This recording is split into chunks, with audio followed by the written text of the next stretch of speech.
There's new video into CNN this morning which appears to show a Ukrainian strike on Russian tanks just outside of the capital, Kyiv. The Ukrainian military claims to have defeated a Russian tank regiment as well as killed its commander.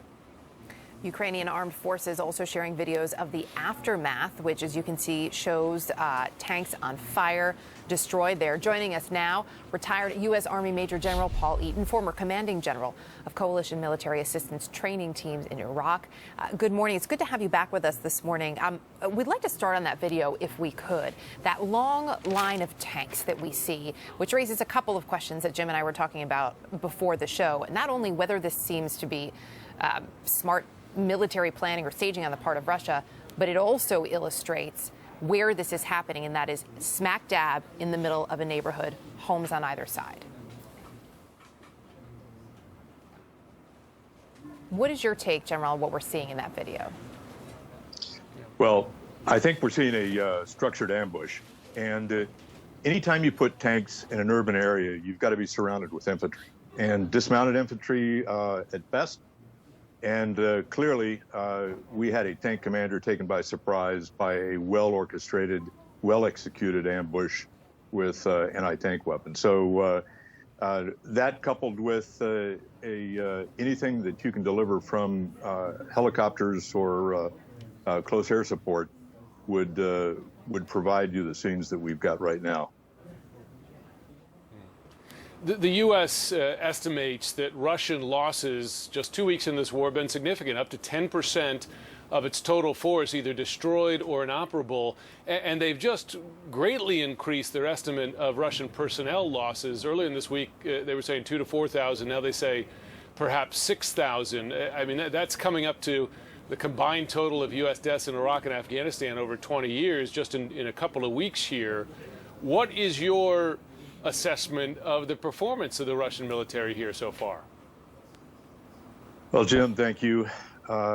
It's also approaching the half point of all losses by the Soviet Union in Afghanistan. Yeah. What we're witnessing right now is an unexpectedly incompetent ground force. They've been unable to execute combined arms maneuver. They can't resupply their ground forces. Back in the Cold War, we used to worry about the 10-foot-tall Russian. He did not appear at the end of the day to be anywhere near that. We've done it again, and the Russians have grossly underestimated their enemy. They have grossly underestimated the difficulty in maneuver in Ukraine, and we're seeing that play out on a daily basis. Yeah. We're seeing that play out. We also are still seeing the devastating attacks on civilians and on civilian targets. Looking at what we are seeing this morning, what more do you think Ukraine needs in terms of assistance from its allies, from its partners? We need to continue to do what we're doing, and the Ukrainians who have spoken to us from vantage points in Ukraine are asking for more air defense and more anti-tank, anti-armored vehicle missiles. And so we've got to keep that pipeline of Stingers going in, pipeline of Javelin going in. We're doing the right thing. But what we could also do is provide. We used to talk about linkage with President Nixon and his advisor Kissinger. We need to provide a strategic distraction for Mr. Putin.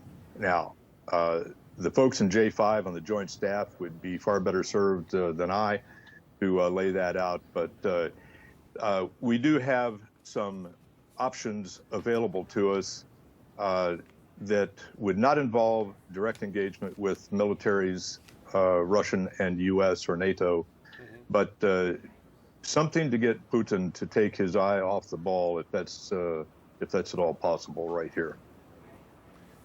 Can you explain what a strategic distraction might look like? Are you talking about something in the cyber realm? It could be cyber. We're already working very hard on the economic front, on the diplomatic front. It could be diplomatic engagement with folks who are in a position to worry Mr. Putin. China, I think, is absolutely a diplomatic opportunity that we need to engage. Reinforcement of Polish ground forces, Baltic forces. It's that city, Kaliningrad, that's a lovely place. It'd be terrible if something happened to it. Kaliningrad Oblast is separated from Russia with 2 NATO countries bordering, and with it's just there. If we were to put substantial ground forces, that would be worrisome.